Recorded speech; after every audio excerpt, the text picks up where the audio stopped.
ARY news کو جس طرح سے بند کیا گیا اسٹیٹ کی طرف سے، پیمرا کو آرڈرز جاری کیے گئے، یہ کس قسم کا ہتھ کنڈا ہے اور کیوں کیا جا رہا ہے؟ اس وقت چیئرمین PTI عمران خان ہمارے ساتھ موجود ہیں، ان سے بات کرتے ہیں۔ خان صاحب، ARY نیوز یہ پہلی دفعہ نہیں ہے، جب PTI کی میسو کوریج ہوتی ہے یا جب سچ سامنے آتا ہے ARY نیوز کو بند کیا جاتا ہے، کیا کہیں گے اس معاملے پہ؟ دیکھیں، ایک جمہوریت ہے، یا تو کہنا جمہوریت نہیں ہے۔ جمہوریت کے اندر قانون بنے ہوئے ہیں کہ اگر کوئی بھی قانون توڑتا ہے تو اس کے اوپر کیا ایکشن لینا چاہیے۔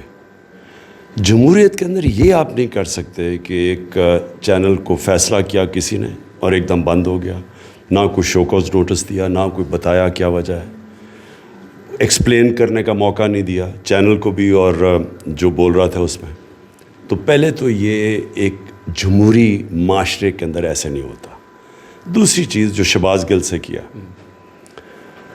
اس کو ابڈکٹ کیا، یعنی اریسٹ نہیں کیا، ابڈکٹ کیا، اغوا کیا، گاڑی میں پکڑے، نہ کوئی وارنٹ دکھائی، اس کو نکالا، اس کے ڈرائیور کو بری طرح مارا، اس کو بٹ سے مارا، گاڑی کے شیشے توڑ دیے۔ یہ تو کوئی بنانا ریپبلک میں بھی ایسے نہیں ہوتا۔ آپ وارنٹ دیں قانون توڑنے کی، قانون توڑا ہے اس کو موقع دیں، اگر نہیں صفائی پیش کر سکتا اور جیل میں ڈال دیں۔ لیکن اگر اس طرح کریں گے، ساری اس کی ویڈیو چل رہی ہے سوشل میڈیا پہ، وہ کیا لگ رہا ہے کہ کیا پاکستان میں کوئی فنڈامنٹل رائٹس نہیں ہے؟ کوئی یہاں کوئی کسی کے حقوق کی حفاظت کرنے کے لیے کوئی ادارے نہیں ہیں؟ یا اس سے بھی زیادہ کیا کسی کو خوف نہیں ہے کہ اس طرح کے لوگوں سے کرے، اور خوف نہیں ہے کہ ان کو سزا ملے گی؟ 25 مئی کو بالکل یہ کیا گیا ہمارے سے، جس طرح انہوں نے ظلم کیا، پولیس نے، رینجرز نے لوگوں کے اوپر، گھروں میں چلے گئے رات کے 2-3 بجے، خواتین تھی۔ اور انشاءاللہ ہم اس کو پورا پرسو کر رہے ہیں، ایکشن لے رہے ہیں۔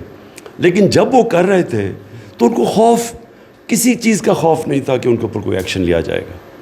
تو اگر ایک معاشرے کے اندر اس طرح کی چیزوں کی اجازت دی جائے تو وہ پھر جنگل کا قانون بن جاتا ہے۔ جو طاقتور ہے وہ جو مرضی کرے، جو کمزور ہے اس کے لیے کوئی تحفظ نہیں ہے۔ خان صاحب، آپ کے بھی ممکنہ طور پر اریسٹ کے لیے اطلاعات ہیں، لوگ بڑے پریشان ہیں، آپ کے کارکنان بڑے فکر مند ہیں، کوئی میسیج دیں گے ان کو؟ دیکھیں، میں یہ بار بار ایک چیز کہہ چکا ہوں کہ یہ حقیقی آزادی کی جنگ ہے۔ اریسٹ ہونا تو چھوٹی سی چیز ہے۔ میں نے جب فیصلہ کیا تھا کہ اس حقیقی آزادی کی جنگ میں لڑوں گا، جہاد اسے کہتا ہوں، میں نے یہ فیصلہ کیا تھا کہ اپنی جان بھی قربان کرنی پڑے نا تو میں اس کے لیے کروں گا، کیونکہ میں غلام نہیں رہ سکتا۔ میں ایک آزاد ملک میں پیدا ہوا تھا، میرے ماں باپ اور ان کی جنریشن غلامی میں پیدا ہوئے تھے، ہم آزاد ملک میں پیدا ہوئے تھے، اور مجھے قدر تھی ہمیشہ بچپن سے کہ ہم نے اپنی آزادی کی حفاظت کرنی ہے۔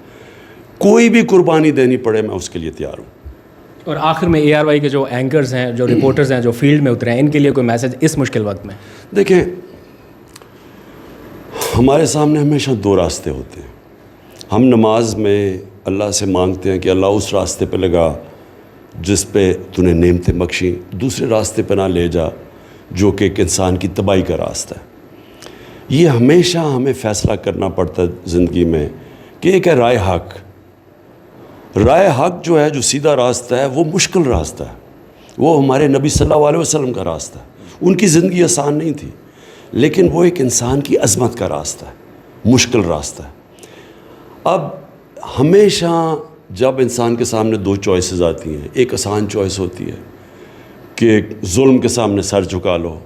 یہ جو اب آج عاشورہ ہے، کیا ہمیں پیغام اس دنیا کی تاریخ کی سب سے بڑی قربانی میں سمجھتا ہوں دی گئی کربلا میں، وہ کیا پیغام ملا سارے مسلمانوں کو؟ پیغام یہ ملا کہ رائے حق کے لیے ظالم کے سامنے آپ سر نہیں جھکاتے، سر کٹوا سکتے ہیں، جھکاتے نہیں ہیں، اور اس سے ایک معاشرہ زندہ ہوتا ہے۔ جب ایک معاشرہ ظلم کے سامنے جھک جاتا ہے، معاشرہ تباہ ہو جاتا ہے۔ غلاموں کی کوئی حیثیت نہیں ہے، صرف آزاد انسان، آزاد قوم، صرف آزادی ایک اونچی پرواز دیتی ہے۔ اقبال کا جو علامہ اقبال کی ساری جو کوشش تھی سوئے ہوئے غلام مسلمانوں کو جگانے کی، وہ ساری تھی خودداری کی، خودی کی. اور وہ پیغام آج سب سے زیادہ ہے کہ ایک بیرونی سازش ہوتی ہے، ایک چوروں کو اوپر مسلط کر دیا جاتا ہے. اب ہمارے پاس دو راستے دے دیتے کہ یا تو ہم اس کو قبول کر لیں اور اسی ظلم اور غلامی کے سامنے اپنا سر جھکا دیں، اور یا پھر ہم جد و جہد کریں. میرا ہمیشہ جب یہ ہوا، میں نے ہمیشہ سوچا کہ میں آئین اور قانون کے اندر رہتے ہوئے، کیونکہ میں اپنے ملک کو نقصان نہیں پہنچانا چاہتا، ایک پرامن جد و جہد کروں گا. اور یہ جد و جہد میں پھر سے کہہ رہا ہوں، جب تک میں زندہ ہوں میں کروں گا. Right, thank you.